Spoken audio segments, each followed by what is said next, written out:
இயேசு கிறிஸ்து சொன்னார், இந்த கடைசி காலத்தில் திருசபையின் மேல் இயேசு கிறிஸ்து மிகவும் வைராக்கியம் உடையவராயிருக்கிறார்.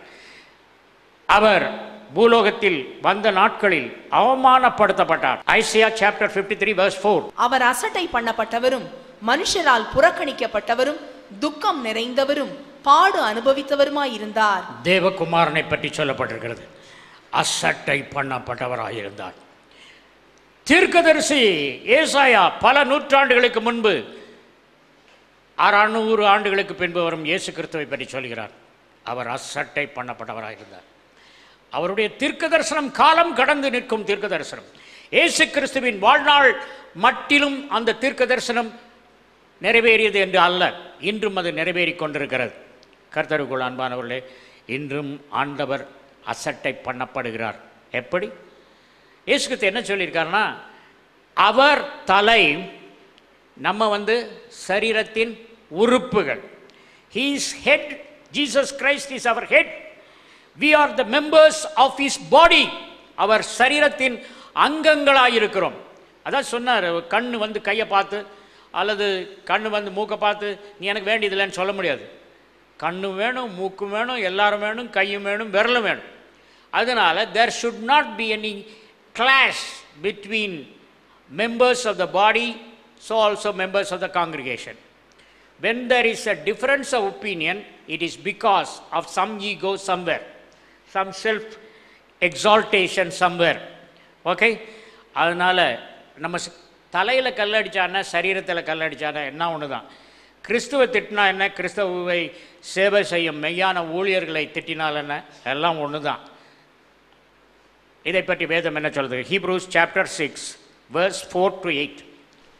ஏனெனில் ஒரு தரம் பிரகாசிப்பிக்கப்பட்டும் பரம ஈவை ருசி பார்த்தும் பரிசுத்த ஆவியை பெற்றும் தேவனுடைய நல்வார்த்தையையும் இனிவரும் உலகத்தின் பலன்களையும் ருசி பார்த்தும் மறுதலித்து போனவர்கள் தேவனுடைய குமாரனை தாங்களே மறுபடியும் சிலுவையில் அறைந்து அவமானப்படுத்துகிறபடியால் மனம் திரும்புகிறதற்கு ஏதுவாய் அவர்களை மறுபடியும் புதுப்பிக்கிறது கூடாத காரியம். When a man reads the word of God, calls himself a leader, calls himself having tasted the Holy Spirit and experiencing the anointing, and he just decries God or God's servants, he is crucifying Christ. இன்னைக்கு சிலுவை பற்றி நம்ம தியானம் பண்ணுறோம்.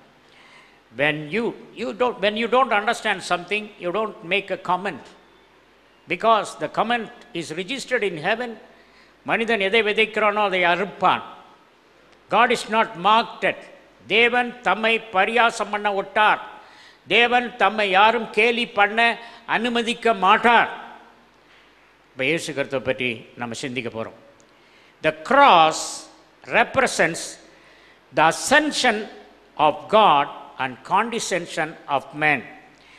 தேவன் எவ்வளவு கீழான நிலைக்கு செல்ல முடியுமோ அந்த கீழான நிலைக்கு வந்தார். சிலுவையின் மரண பரியந்தம் தன்னை தாழ்த்தினார்னு சொல்லி கர்த்தருக்குள் அன்பார்களே, இந்த தாழ்மை தான் நம்ம கற்றுக்கொள்ளணும். தாழ்மை இருக்கிறவர்களை கர்த்தர் உயர்த்துவார். நான் எதுக்குமே லாயக்கில்லை, ஐ எம் நாட் ஃபிட் அப்படின்னு நினைக்கிறவங்கள தான் அவர் உயர்த்துவார்.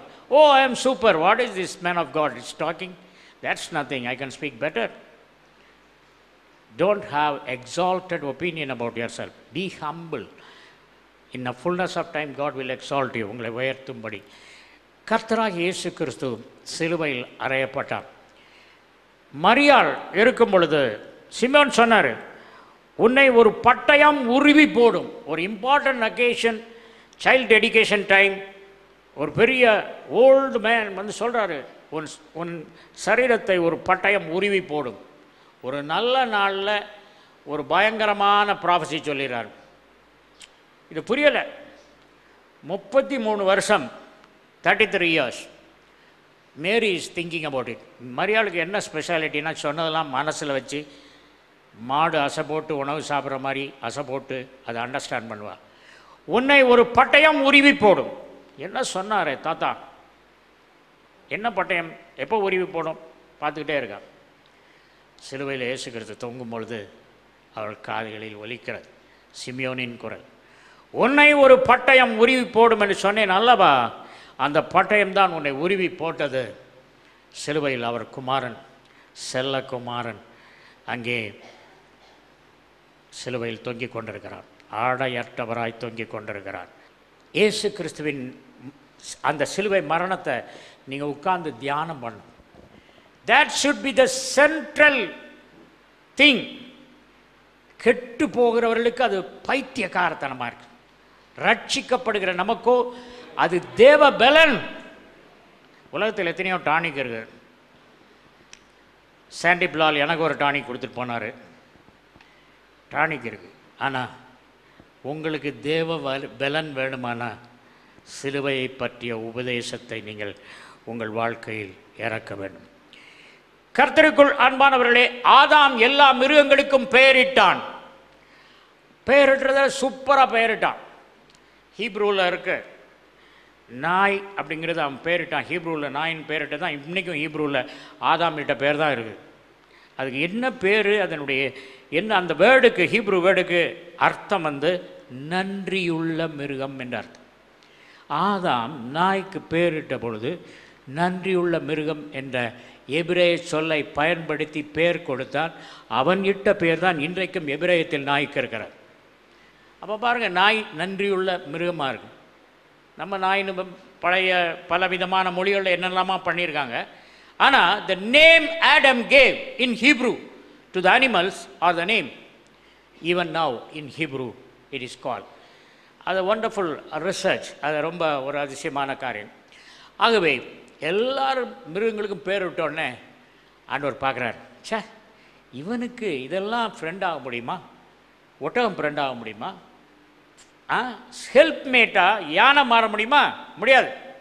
அதனால் தேவன் என்ன செய்தார், அவனை தூங்கப்படார்.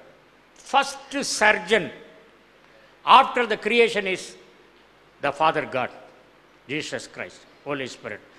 அவனை தூங்க வச்சாங்க, அனஸ்தீசியா கொடுத்தாங்க, ஹெவன்லி அனஸ்தீசியா. நல்லா தூங்கிட்டான். அவன் விலா எலும்பில், ஒரு விலா எலும்பு கொஞ்சம் துண்டானிக்கும், அந்த விலா எலும்பில் கொஞ்சம் எடுத்து அவர் ஏவாளை படைத்தார். ஆதாம் எனக்கு ஒரு துணை வேணும்னு கேட்கல, அவனுக்கு தெரியாது துணை கேட்கணும். ஏவாளை உண்டாக்கி அங்கே தேவன் ஏவாளை கையை பிடிச்சி கூட்டு வரார். பார்க்குறான், எல்லாத்துக்கும் பேருட்டே, இதை பாரு, இது யார், இதை நான் பார்க்கவே இல்லையே அப்படின்னா, sees your helpmate, sees the bride for you அப்படின்னு. ஆதாம் எவ்வளோ சந்தோஷப்பட்டிருப்பான். கல்யாண நாள் மாத்திரம் யோசிங்க, இப்போ உள்ள நிலையை யோசிக்காதுங்க. அந்த மாதிரி சந்தோஷப்பட்டிருப்பான். அவன் சேர்த்துக்கொண்டான்.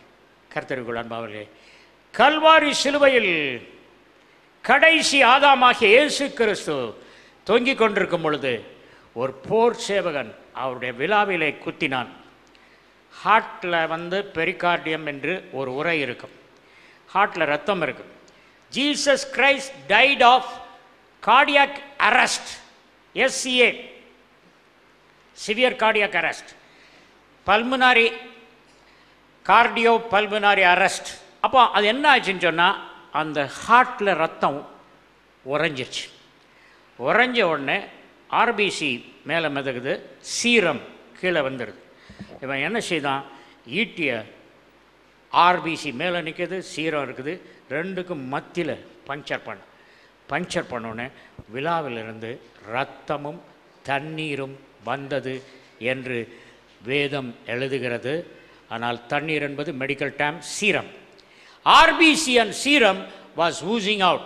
As God took a bone from the side of Adam and created Eve, திருசபை என்னும் மணவாட்டி இயேசு கிறிஸ்துவின் விழாவிலிருந்து வடிந்த இரத்தத்தினாலும் தண்ணீரினாலும், தண்ணீர் ஆண்டவருடைய வார்த்தையை குறிக்கும், இரத்தத்தினாலும் தண்ணீரினாலும் திருசபையாகிய கடைசி ஏவாள் உற்பத்தியானார்.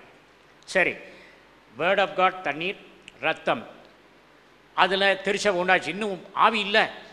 10ஆம் நாளில், பெந்தேகோஸ்தே நாளில் ஆவியானவர் கொடுக்கப்பட்டார்.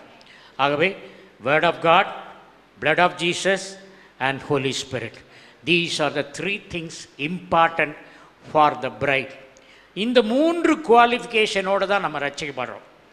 ஆகவே வேர்ட் ஆஃப் காடை நம்ம படிக்கணும், blood ஆஃப் ஜீசஸை கம்யூனியனில் ஆனர் பண்ணணும், ஹோலி ஸ்பிரிட்டை ஃபெல்லோஷிப் வச்சுக்கணும். ஏன்னா இயேசு கிறிஸ்து போகும்போது சீசர்களை பார்த்து சொல்கிறாரு, சீசர்கள்லாம் சொல்கிறாங்க, நீங்கள் எப்படி போகிறீங்க, எந்த வழியாக போகிறீங்க, நான் போகிற வழியை சொல்லுங்கள், நாங்களும் வரட்டோம் அப்படின்னு சொல்கிறாங்க. அவர் சொல்கிறாரு, ஐ will not leave you orphans, உங்களை அனாதிகளாக நான் விட்டுட்டு போக மாட்டேன் அப்படின்னு சொல்கிறார். இயேசு கிறிஸ்து இல்லைன்னா அனாதி தான், ஆனால் என்ன அனுப்புனார், நான் போய் உங்களுக்கு ஒரு தேற்றரவாளனை அனுப்புவேன் என்று சொன்னார். தேற்றரவாளன். இப்போ பீட்டர் ஒன்னோட இருந்தனா ஜானோட இருக்க முடியாது, ஜேம்ஸோட இருக்க முடியாது, ஒரு நேரத்தில் ஒருத்தரோடு தான் இருக்க முடியும். ஐ ஆம் சென்டிங் கெய்னாஸ் பர்சனாலிட்டி. புது என்றதற்கு ரெண்டு வார்த்தை இருக்கு, நியாஸ் அண்ட் கெய்னாஸ் இன் கிரீக். நியாஸ் means temporarily the same thing. Kainos means completely same thing in different quality. Jesus Christ ஒருத்தன் கூட தான் இருப்பார். நியாஸ் பர்சனாலிட்டி அனுப்புறேன்னு சொன்னார். ஜீசஸ் கிரைஸ்ட்டுக்கும் ஹோலி ஸ்பிரிட்டுக்கும் என்ன டிஃப்ரென்ஸ்ன்னு சொன்னால், ஜீசஸ் ஃபிசிக்கலாக ஒரு ஆளோட இருந்தார்னா இன்னொரு ஆளோட இருக்க முடியாது. ஆனால் பரிசுத்த ஆவியானவர் எல்லாரோடும் எல்லா நேரத்திலும் எல்லார் உள்ளத்திலும் எப்பொழுதும் இருக்கக்கூடிய ஒரு பரிசுத்த ஆவியானவர். How to have fellowship with the Holy Spirit? By talking to the Holy Spirit, but recognizing the Holy Spirit. ஆவியானவரை நீங்கள் நினைவு கூறணும். அந்த ஆவியானவர் பிதாவோடு உங்கள் குரலில் பேசுவதுதான் நவமான பாஷை. ஆகவே அவர் எப்பவும் பரலோகத்தோட உங்கள் மூலமாக தொடர்பு கொண்டார்னா, you have the fellowship of the Holy Spirit. The grace of our Lord Jesus Christ, the love of God and the fellowship of the Holy Spirit.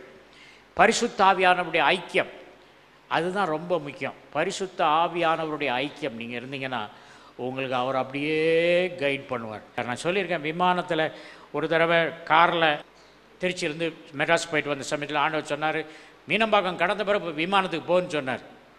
அவன் கேட்டான், டிரைவர் ஃப்ளைட் இருக்கான்னா, தெரியாது. டிக்கெட் இருக்கா, தெரியாது. காசு மாத்திரம் இருக்குது டிக்கெட் எடுக்க. அவன் சொன்னான், பைத்தியக்காரவரே, போக வர திருச்சி டு சென்னை, சென்னை டு திருச்சி காசு கொடுத்துட்டு மீனம்பாக்கம் கடந்த பிறகு திரும்பி மீனம்பாக்கத்தில் விடு, விமானத்தில் போகணுன்றாரு. விமானம் இருக்கான்னு தெரியாதான். இந்த மாதிரி பைத்தியக்காரனை நான் பார்க்குறேன். God told me means you have to obey. கவுண்டரில் போனேன். அவன் சொன்னான், கம்ப்யூட்டர் ஒர்க் பண்ணல, இன்னும் அரை மணி நேரத்தில் ஃப்ளைட் எடுக்க போகுது, அதனால் டிக்கெட் தர முடியாது அப்படின்னா. சொன்னேன், I want to talk to the manager of the airport. Madras airport manager connect பண்ணேன். Sir, I have to take this flight, very urgent.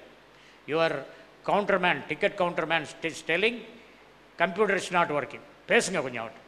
அவன் சொன்னான், அவருக்கு கையால் டிக்கெட் எழுதி கொடுப்பா, 250 ரூபா குறைச்சி போடு. கம்ப்யூட்டரில் எழுதுனா 250 ரூபா அதிகம், 250 ரூபா குறைச்சி போடு. 250 ரூபா பாக்கெட்டில் வச்சுட்டு டிக்கெட் வச்சு உள்ளே யாருன்னா எல்லாரும் திட்டுறான், உனக்காக தான் ஃப்ளைட் இவ்வளோ நேரம் வெயிட் இருந்துச்சா, எங்கே போனேன், லக்கேஜ் இல்லாமல் நடந்து வரிய, தொலைஞ்சு போயிட்டியா, முணுமுணுகிறான். இங்கே வந்து சேர கார் ஆக்சிடெண்ட் ஆகி டிரைவர் ஹாஸ்பிட்டல் அட்மிட் ஆகி காரை டோ பண்ணி கொண்டு வரதுக்கு 10,000 ரூபா. அந்த டாக்ஸி ஓனர் கேட்குறார், நீ எப்படி தப்பிச்சு பிழைச்ச அப்படின்னு. Holy spirit, fellowship of the holy spirit, fellowship of the. எத்தனையோ தடவை ஆண்டவர் பரிசுத்த ஆவியானவர் என் மூளைக்கு எட்டாத காரியங்களை எனக்கு சொல்லியிருக்கார். ஆண்டவரை நீங்கள் சொல்கிறது தப்பு, எனக்கு இது புரியலை, ஏன் இதை செய்யணும்?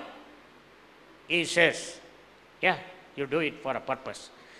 ஒய்ஃப் சொன்னாங்க, ஒரு நல்ல வாலிபன் இருக்கா, அவர் வாட்ச்மேனை போட்டிங்கன்னா அவருக்கு முந்தைய இடத்துல 3000 ரூபா தான் கொடுக்குறாங்க, நம்ம 4000 ரூபா கொடுக்கலாம், 5000 ரூபா கொடுக்கலாம், அவரை செலக்ட் பண்ணுங்கள். No no no no no, let me take an interview.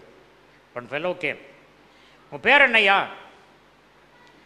என்னப்பா உங்கள் ஹஸ்பண்டு ஒன்றுமே சொல்ல மாட்டேங்குது. அவர் 2 காதும் கேட்காது ஐயா. திருட கதை உடைச்சானா இவன் நிம்மதியாக தூங்குவார், 2 காது கேட்காது. என்ன qualification for a watchman? I told him, you are appointed, your salary is 6,000. So far I was giving 5,000, I gave him 6,000. Because the Holy Spirit told me, select him.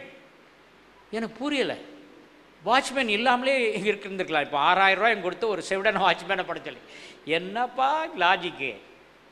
இங்கே வந்தார், காது கேட்குதுங்க. அவருடைய காதை திறப்பதற்காக அன்று அவரை தேர்ந்தெடுத்தார். இன்றைக்கி ஒரு வாலிபனை தேர்ந்தெடுத்திருந்தேன்னா அவர் காது கேட்காது. இது வரைக்கும் நான் அவர்கிட்ட பேசுனதே கிடையாது. ஏன்னா சைகை லாங்குவேஜ் எனக்கு தெரியாது. என் மனைவி தான் பேசுவாங்க. எப்படி பேசுவாங்களோ நான் பார்த்ததில்லை. ஆனால் இப்போ நான் தான் பேசுகிறேன். அவரே என்கிட்ட பேசுகிறார். What a joy to obey the holy spirit. பரிசுத்த ஆவியானவருடைய குரலை கேளுங்க. பரிசுத்த ஆவியானவரோடு நடத்தும் வாழ்க்கை, superior life. Even a line I don't draw if the Holy Spirit doesn't tell me. Okay? When I do something you don't understand, you just keep your mouth shut. And when you make a comment, the comment is made against God. I am not like that. Not only for me, for any man of God. So cardiac arrestல தான் இயேசு கிறிஸ்து அவர் இழந்தார். கர்த்தருக்குள் அன்பானவர்களே, அவருடைய கைகளில் ஆணிகள் அடிக்கப்படும். இங்கே ரெஸ்ட்டில் ஆணி அடிக்கப்படும். இங்கே 5 போன்ஸ் இருக்குது. பிட்வீன் த போன்ஸ் அந்த நெயில்ஸ் போச்சு. பிளான்டர் நர்வ் என்று சொல்லிட்டு ஒரு பயங்கரமான ஒரு நரம்பு இருக்கிறத பார்க்குறோம். அதே மாதிரி இன்னொரு நரம்பும் அங்கே இருக்கிறது. பிளாட்டர் அந்த நரம்பையும் குத்திட்டு போச்சு. 1 கிலோ ஆணி அந்த நரம்புகளை குத்தி போச்சு. இந்த நரம்புகளை குத்தும் போது உள்ள வலி, டெண்டான்ஸ் எல்லாம் கிழியும் போது உள்ள வலி தாங்க முடியாத ஒரு பயங்கரமான வலியாக இருக்கும் என்று அங்கே மருத்துவர்கள் சொல்லுகிறார்கள். Horrible pain. பெயின் கில்லர்லலாம் ஹையஸ்ட் பெயின் கில்லர் மார்ஃபின் கொடுப்பான். மார்ஃபினால் கூட மேனேஜ் பண்ண முடியாத ஒரு பயங்கரமான ஒரு பெயினாக இருந்தது. மீடியன் நர்வ், காலில் மீடியன் நர்வ்னு ஒன்று இருக்குது. அந்த மீடியன் நர்வ் வந்துச்சுன்னா, அது கிழிஞ்சிச்சுன்னா வர்ற வலி சொல்ல முடியாது. 2 நர்வும் கிழிஞ்ச உடனே அவருக்கு பெயின் தாங்க முடியலை. பயங்கரமான ஒரு பெயினில் இயேசு கிறிஸ்து கஷ்டப்பட்டார். கர்த்தருக்குள் அன்பானவர்களே, அவருடைய வேதனை சரீர பிரகாரமான வேதனை, அதை விட அவருக்கு மனதில் ஏற்பட்ட வியாகுலம். பிதாவையே எப்பொழுதும் பார்த்து வந்தார். அவர் பிதாவை தான் பார்த்துருந்தார். 3 வருடம் பிதாவே பார்த்து அப்பா அப்பா அப்பான்னு. அந்த காலத்தில், பழைய ஏற்பாட்டு காலத்தில், ஆபிரகாமின் தேவனும் ஈசாக்கின் தேவனும் யாக்கோபின் தேவனும் எனக்கு சம்பந்தம் இல்லாத தேவனும் 2வது பாட்டு சொல்ல மாட்டாங்க. என்றால் அது அர்த்தம், சொன்னாலும் சொல்ல மாட்டாங்க. அவங்களுக்கெல்லாம் தேவனே எங்களுக்கு உதவி செய்யுங்க அப்படின்னு சொல்லிட்டு. ஆனால் நியூ டெஸ்ட்மெண்ட்டில் ஜீசஸ் வந்து இன்ட்ரடியூஸ் பண்ணுறாரு. அவர் உங்கள் ஸ்பிரிச்சுவல் அப்பா. அப்பா அப்பா பேட்டர், லாட்டின் அப்பா. எப்படிங்க? சிலருக்கெல்லாம் அப்பா ரொம்ப கொடுமையான ஆள், அவங்களுக்கெல்லாம் புரியாது. அப்பான்னு ஏசுக்கிறதை கூப்பிட்டாரு அப்படின்னு சொல்லி. யோசேப்பு அப்பா ரொம்ப நல்லவராக, வளர்ப்பு தந்தையாகிய யோசேப்பு அவருக்கு ரொம்ப நல்லவர். ஒரு வலிமையான சித்திரக்காரன் ஒரு படம் வரைஞ்சான். அந்த படத்தில் இயேசு கிறிஸ்து அந்த தச்சு வேலையெல்லாம் செய்துட்டு காலையிலேருந்து சாயங்காலம் வரைக்கும் நிறையா ஆண் பிள்ளைங்கள்லாம் ஜோஸு ஜூடுன்னெலாம் இருந்தாங்க. பிரதர்ஸ், மரியாளின் யோசேப்பின் பிள்ளைகள், ஆண் பிள்ளைகள். அவங்கெல்லாம் கொஞ்சம் நேரம் மரத்தை இழைச்சிட்டு போயிடுவாங்க. ஜீசஸ் கிரைஸ்ட் ஜாயின் பண்ணது ஈவினிங் வரைக்கும் இருப்பார். சாயங்காலம் ஆன உடனே அவர் அலுப்பு முறிச்சுக்கிறார். அவருடைய நிழல் அங்கே உழுது. அதில் பார்த்தா கிராஸ் மாதிரி இருக்குது. இயேசு சிலுவையில் அறையப்பட்ட மாதிரி நிழல் இருக்குது. இதை ஒரு சித்திரக்காரன் வரைஞ்சி வச்சேன். அந்த சித்திரத்தை பார்க்கும்போது என் கண்கள் தண்ணீர் வடிந்தது. பிதாவே இவர்களுக்கு மன்னியும் என்று சொன்னார். ரியலாக சொன்னார். வாயில் சொல்லிடலாம், உள்ளத்தில் அர்த்தம் உணர்ந்து சொல்ல முடியாது. மன்னிப்பு என்பது it's a greatest வேர்ச்சு. Thankfulness and forgiveness. மன்னிக்கணும். அந்த மன்னிப்பின் சுவாபம் இருந்தால்தான் வளர்ச்சி. மன்னிக்க முடியாட்டா you will get arthritis. Unforgiveness brings rheumatoid arthritis. Unforgiveness is a spiritual sickness for which there is no physical medicine. rheumatoid arthritisக்கு மெடிசனே கிடையாது. பெயின் கில்லர் கொடுப்பாங்க, but it doesn't deal with that. எத்தனை பேருக்கு முழங்காலில் ருமட்டாய்டு ஆர்த்ரைட்டிஸ், ஆஸ்டியோ ஆர்த்ரைட்டிஸ் இதெல்லாம் வந்தவங்களுக்கு ஆண்டவராகிய இயேசு கிறிஸ்துவினுடைய அந்த குணமாக்கும் தழும்புகள் ஆரோக்கியத்தை கொடுத்திருக்கிறது. நடக்க முடியாதவர்கள் நடந்திருக்கிறார்கள். இன்றைக்கும் அந்த அற்புதம் நடந்து கொண்டு இருக்கிறது. ஆண்டவராகிய இயேசு கிறிஸ்து நமக்காக அந்த வலியெல்லாம் ஏற்றுக்கொண்டார். ஆவியிலே அந்த வலியை ஏற்றுக்கொண்டார். Unforgiveness is a spiritual sickness that causes rheumatoid arthritis.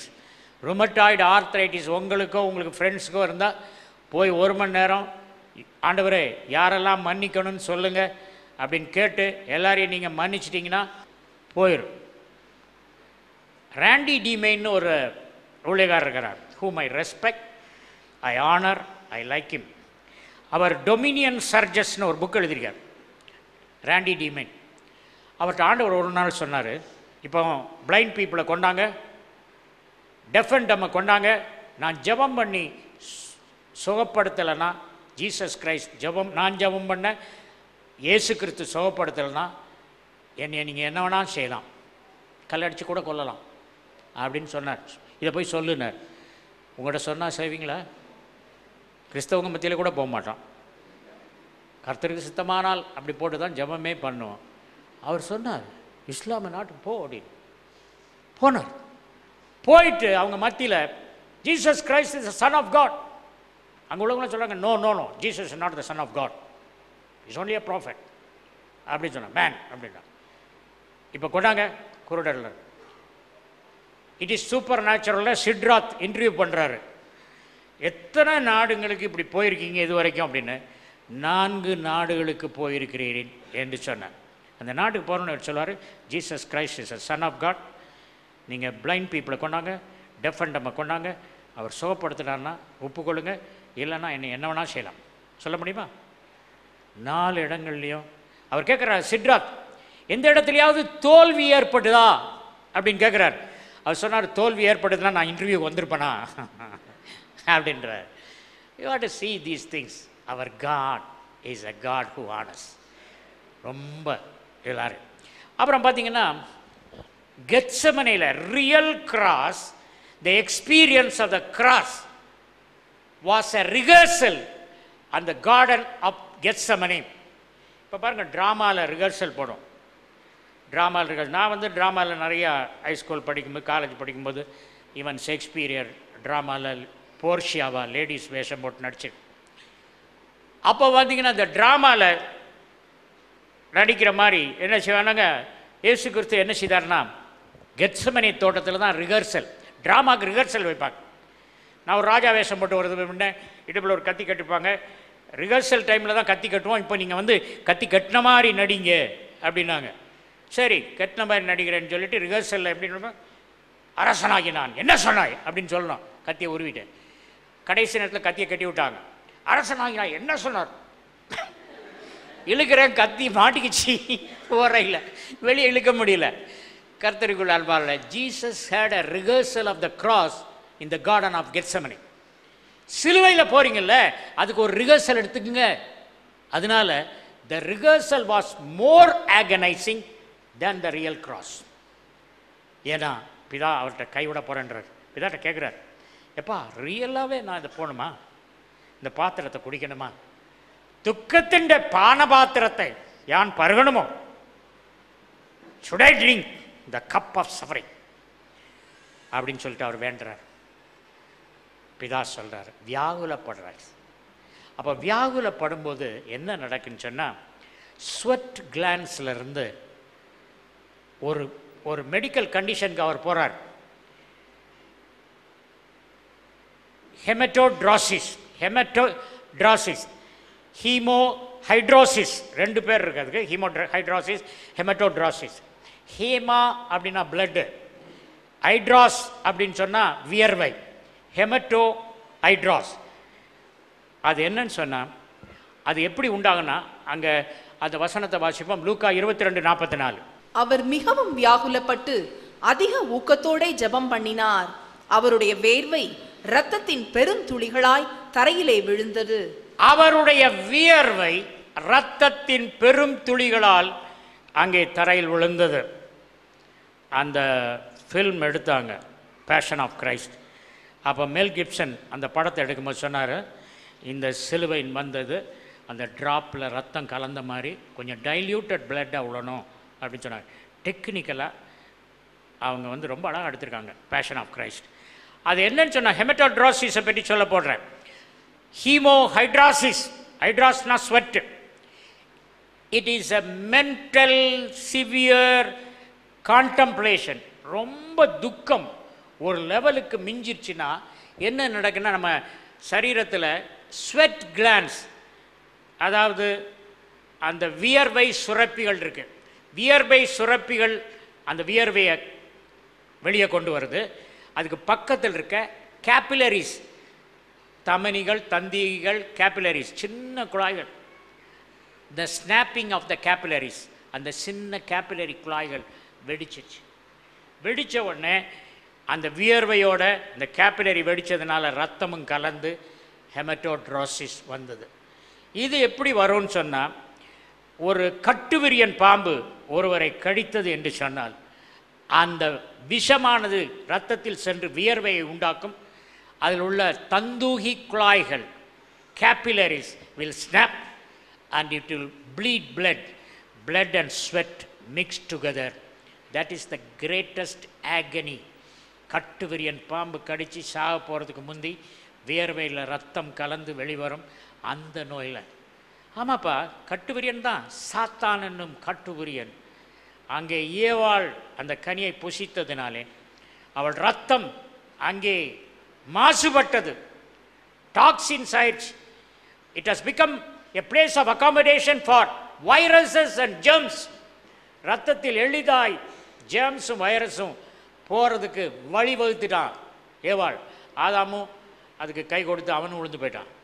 அதனால் பிசாசு சொல்கிறான், இந்த மாதிரி ரத்தம் பாதிக்கப்படாமல் மாசுபடாமல் இருக்க வேண்டும் என்றால் தேவகுமாரனே வந்து ரத்தம் சிந்த வேண்டும். The polluted blood of you is cleansed, filtered, made pure by the communion. இது என்னுடைய ரத்தம், புது உடன்படிக்கைக்குரிய ரத்தம் என்றான். ஆகவே ஆதாம் சாப்பிட்டதினால் அவனுடைய தலைமுறை தோறும் மக்களுடைய இரத்தத்தில் வந்த அந்த மாசு, அந்த கேடு கம்யூனியனால் புதுப்பிக்கப்படுது. You must understand this thing. இதை நீங்கள் புரிஞ்சுக்கிட்டீங்கன்னா கம்யூனியனை வந்து அப்பவும் இதுவும் சாப்பிட்றது, பேக்கரியில் போய் அப்புறமும் ஒரு கிரேப் ஜூஸும் சாப்பிட்றதுக்கும் ஒரு அதே மாதிரி தான். ஆனால் when you think about the meaning of communion, it imparts the life of Christ into you. இதில் அண்ணா மெண்டிஸ் ஃபெரல் அப்படிங்கிறவங்க கம்யூனியனை பற்றி எழுதியிருக்காங்க. அவங்க கம்யூனியன் தான் எடுக்கிறாங்க. எவ்வளோ நோய் வந்தது, அவங்களும் ஃபெரல் அவங்க ஹஸ்பண்ட் ரெண்டு பேரும் மெடிசன்டே எடுக்கிறதில்ல. they take only communion. Prophet Kirby, he takes only 10 meals in a year. அவங்க செக்ரட்டரிட்ட கேட்டாங்க, ஏன் 10 சாப்பாடு சாப்பிட்றாரு, அதை கூட சாப்பிடாமல் இருக்கலாம்னு. நண்பர்கள்லாம் கூடி இருக்கும்போது எல்லோரும் சாப்பிடும்போது நீங்களே ஏதாவது சாப்பிடுங்கன்னு சொன்னபோது 500 கலோரிக்கு சின்ன ஒரு ப்ரெட்டோ ஏதோ எடுத்து டு கீப் கம்பெனி அவர் சாப்பிடுவார். சாப்பிட்டு சிக்காயிடுவார் அப்படின்னு நாங்கள் செக்ரட்டரி 10 தடவை சாப்பிட்றது, சாப்பிட்டு சிக்காயிடுவார். 3 தடவை சாப்பிட்றான், 2 தடவை சாப்பிட்றோம், சாப்பிட்டுட்டே இருக்கோம்.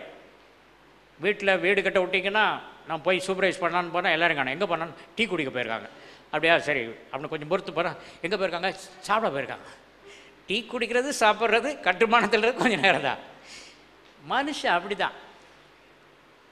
ஒரு நேரம் சாப்பிடுபவன் யோகி, 2 நேரம் சாப்பிட்றவன் ரோகி. ரோகினா நோயாளி. 3 நேரம் சாப்பிட்றவன் உலகத்தை விட்டு போகி. Church has forgotten all these spiritual truths. They want social upliftment, not spiritual upliftment. ஆவிக்குரிய நிலையில் முன்னேறி வரணும்னு ஆசையில் manipulate the earth, come popular. No, you must have communion with God. Visit heaven. பரலோகம் திறந்த பரலோகமாக இருக்கிறது. ஆயுத சாலையை திறந்து பரலோகத்திலே நமக்கு கொடுத்திருக்கிறார்கள். அப்போஸ்தலர் நடபடிகளின் புத்தகம் 9ஆம் அதிகாரம் 5ஆம் வசனம். அதற்கு அவன், ஆண்டவரே நீர் யார் என்றான். அதற்கு கர்த்தர், நீ துன்பப்படுத்துகிற இயேசு நானே, முள்ளில் உதைக்கிறது உனக்கு கடினமாம் என்றார். நீ துன்பப்படுத்துகிற இயேசு நானே புரியுது, அதையே முள்ளில் உதைக்கிறது கடினமாமேன்னு சொன்னீங்க. It is hard for thee to kick against the pricks. ஏன் சொன்னீங்க? என்ன அர்த்தம் அப்படின்னு அவர் சொன்னார், எப்பா மணிக்குலத்துக்கு உள்ள சாபத்தெல்லாம் முள்ளா என் தலையில் நான் எடுத்துட்டேன்ப்பா, அந்த சாபத்தை தூக்கி சுமந்துட்டேன். ஆனால் சாபத்தை தூக்கி சுமந்ததுனால தான் திருச்சபை பிறந்திருக்கு. ஆனால் நீ மறுபடியும் அந்த முள் வேணும்னு போய் அதில் போய் உதைச்சிக்கிட்டு இருக்க, சாபத்தை பெற்றுக்கொண்டு தெரிந்தெடுத்து தான் போய் நீ உதைத்து கொண்டிருக்கிறாய் என்று சொன்ன. முள்முடிக்கும் முள்ளில் உதைக்கிறது கடினமாய் இருக்குமே என்று சொன்னதற்கும் சம்பந்தம் இருக்கிறது என்று ஆண்டவர் சொன்னார். இது எந்த கமெண்ட்ரியிலும் இல்லை, ஆண்டவர் எனக்கு சொன்னார். முள், அந்த காயத்தை முள் கிரீடம் என் தலையில் வைத்த பொழுது என் தலையை அந்த முள் கிழித்து ரத்தம் சொட்டியது. நீ ஏன் போய் முள்ளில் உதைத்து ரத்தத்தை சம்பாதித்துக் கொள்கிறாய்? நான் ரத்தம் சிந்திட்டேன் அப்படின்னு சொன்னார். தேவாலயத்தின் திரைச்சீலை கிழிந்தது, பூமி அதிர்ச்சி ஏற்பட்டது, கண்மலைகள் பிளந்தன, கல்லறைகள் திறந்தன. மத்தேயு 27:45.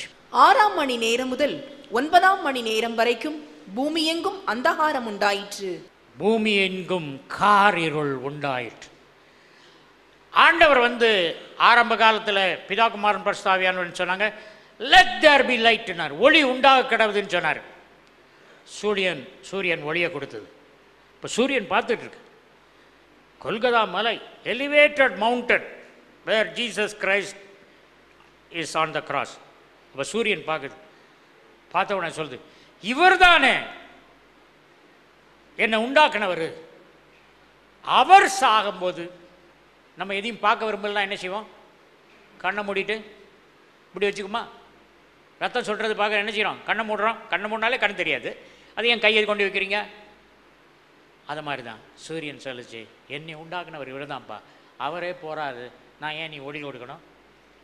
அவருக்கும் பிதாவுக்கும் கட்டாயிருச்சு ஒரு ரிலேஷன்ஷிப்பு அப்படின்னு சொல்லிட்டு சூரியன் லைட்டை கொடுக்க மறந்துச்சு. சூரியன் லைட்டை கொடுக்க மறந்துச்சுன்னா சந்திரன் அதை ரிஃப்ளெக்ட் பண்ண முடியாது, அந்தகாரம் உண்டாயிட்டு. அதுக்கப்புறம் பார்த்தீங்கன்னா பூமி அதிர்ச்சி. அது சொல்லியிருக்கேன் நான் உங்களுக்கு. திருக்கோயிலில் நான் சிலுவை பற்றி பிரசங்கம் பண்ணுறேன். ஒன்றுமே பாவம் செய்த அவரை சிலுவையில் அரைஞ்சிட்டாங்க. கேட்டோ 9 டெய்ல்ஸ்ன்னு சொல்லிட்டு பின்னிங் போஸ்ட்னு ஒரு மரம் இருக்கும், அதில் கை 2 வச்சு கட்டிடுவாங்க. இங்கே ஒரு ரோமன் சோல்ஜர்ஸ், இங்கே ஒரு ரோமன் சோல்ஜர்ஸ். ஜூயிஷ் சோல்ஜர்ஸ் அவர் கண்ணை கட்டி தலையில் குட்டி அவர் கையில் ஒரு கம்பை வச்சு ஒரு பர்பிள் ட்ரெஸ்ஸை போட்டு கேலி பண்ணாங்க. அது ஒரு சீன் முடிஞ்சுது. அடுத்த சீன் ரோமன் சோல்ஜர்ஸ், நல்ல பலசாலிகள், இந்த பக்கம் ஒருத்தர் அந்த பக்கம் ஒருத்தர், 2 சவுக்கு. இவன் 1 அப்படின்னு அடிப்பான், அவன் 2 அப்படின்னு அடிப்பான். இப்படி 39 அடி அடிப்பான். சரியா? அடித்த உடனே அந்த ஜடையில் 9 பிரிவு இருக்கும்.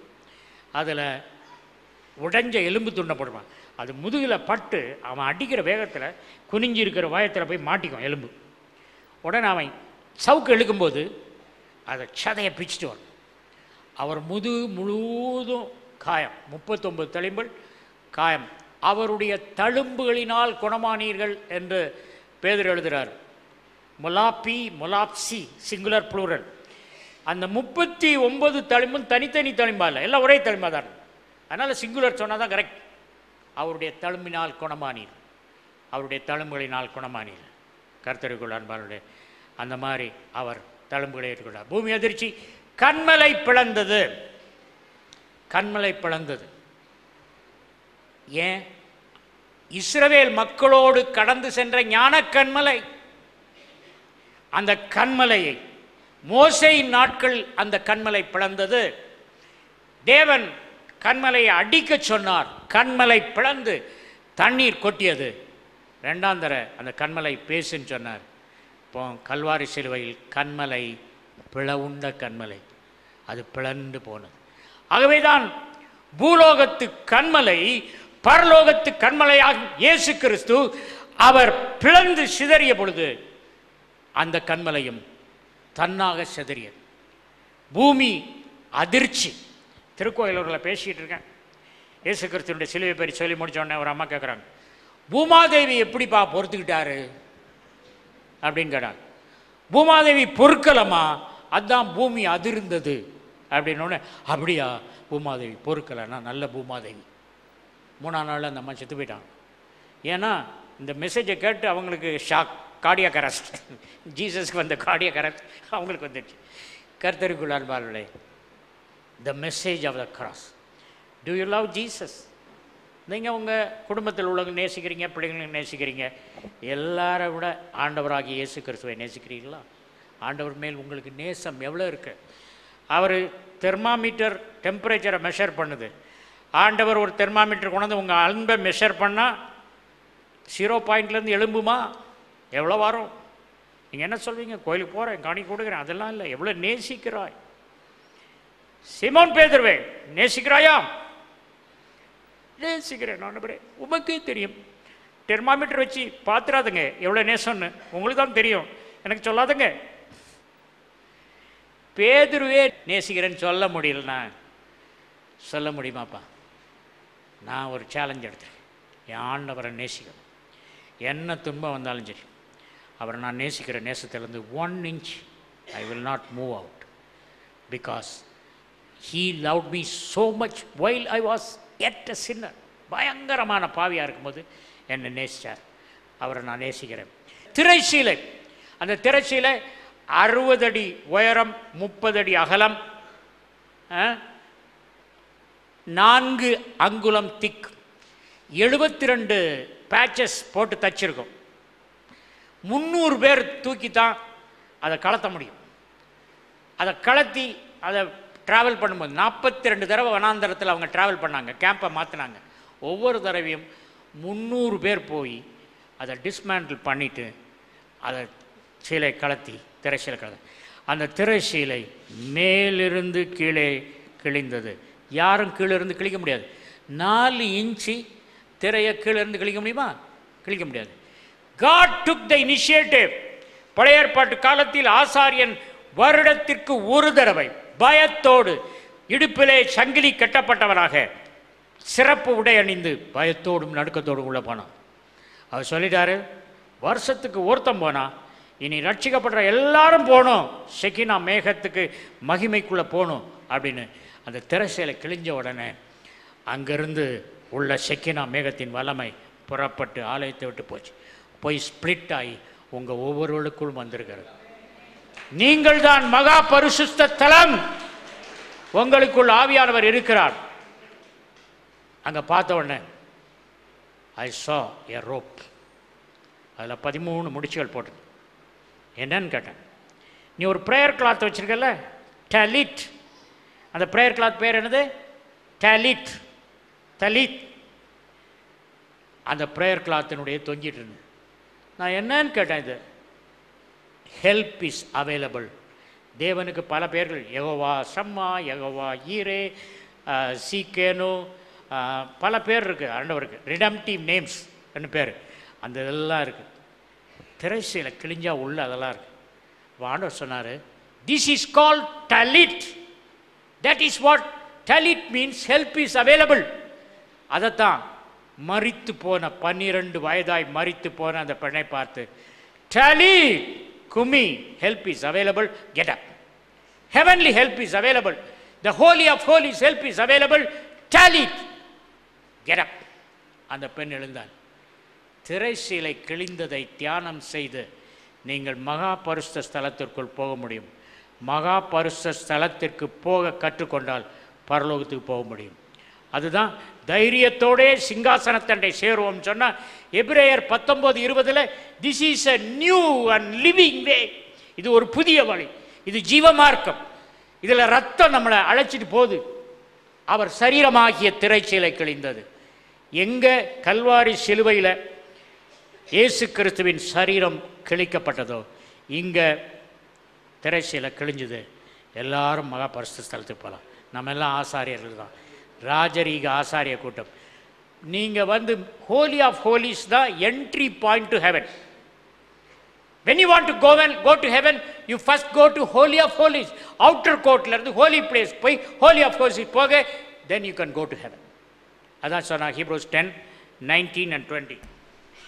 ஆகையால் சகோதரரே, நாம் பரிசுத்த ஸ்தலத்தில் பிரவேசிப்பதற்கு இயேசுவானவர் தமது மாம்சமாகிய திரையின் வழியாய், மாம்சமாகிய திரை, கல்வாரி சிலுவையில் மாம்சமாகிய திரை கிழிக்கப்பட்ட பொழுது பட்டணத்துக்கு வெளியே, எருசலேம் பட்டணத்துக்கு வெளியே மாம்சமாகிய திரை கல்வாரியில் கிழிக்கப்பட்டது. ஆனால் 8 மைல் கப்பால் உள்ள எருசலேம் ஆலயத்தில் தேவாலயத்தின் திரைச்சீலை கிழிக்கப்பட்டது. This is a physical symbol of the spiritual tearing off the veil of the body of Jesus Christ. This is a great truth. கர்த்தருக்குள் அன்பாக பெரிய சத்தியம். கர்த்தர் மகா பரிசுத்த ஸ்தலத்தின் வழியாக நம்ம ரத்தம் கூட்டிட்டு போகுது. அந்த ஸ்தலத்திலிருந்து போய் அப்போஸ்தலனாகிய பவுல் ஒரு குரலை கேட்டான், ஏறி வா. He was moving from outer court to the holy place to the holy of holies. From there he ascended to the heaven. ஏறிவான்னு சொன்னது எங்கேருந்து ஏறி வந்தான்? மகா பரிசுத்த ஸ்தலத்திலிருந்து ஏறி வந்தான். இயேசு கிறிஸ்துவின் திரைச்சீலை கிழிக்கப்பட்ட மகா பரிசுத்த ஸ்தலத்திலிருந்து அவன் ஏறி பரலோகத்துக்கு போகிறான். பரலோகத்துக்கு போகிறது ரொம்ப சிம்பிள். யாரெல்லாம் சிலுவையின் மகிமையை உணர்ந்தார்களோ, எந்த திரைச்சீலை, ஆலயத்தின் திரைச்சீலை கிழிக்கப்பட்டதை அர்த்தத்தை உணர்ந்தார்களோ, அவர்களெல்லாம் நொடி பொழுதில் பரலோக வாசலை கடந்து சென்று பரலோகத்தின் காரியங்களை கண்டு திரும்பலாம். கர்த்தருக்குள் அன்பானவர்களே, Jesus has died on the cross not to lift you but to lift himself. மனிதர்களுக்கு அவர் ஒரு வழியை ஆயத்த பண்ணினார், பரலோகத்துக்கு வழிகாட்டினார். காணப்படுகிறவைகளிலிருந்து காணப்படாததை காணும்படி கண்களை திறந்தார். காண்கிறவைகளையே கண்டு உயர்ந்து உயர்ந்து புகழ் ஏணியில் ஏற விரும்பும் மானிடனே, காணப்படாத பரலோக வாசலை நோக்கி பார், அங்கே பிரவேசிக்க வேண்டும் என்ற வாஞ்சை உண்டாகட்டும். கர்த்தர் உன்னை ஆசீர்வதிப்பார்கள். ஜீவனுள்ள அன்பின் பரமபிதாவே, we have not meditated about the cross, we have not understood the value of salvation. Today we understand the torn veil of the flesh of Jesus, torn veil of temple. 60 அடி 40 அடி 4 அங்குலம் திரைச்சீலை கிழிக்கப்பட்டது. நாங்கள் உணர்கிறோம். அதன் பலனை புரிந்து கொள்ள கிருபை தாங்க. இயேசுவின் நாமத்தில் ஜெபிக்கிறேன் நல்ல பிதாவே, ஆமென்.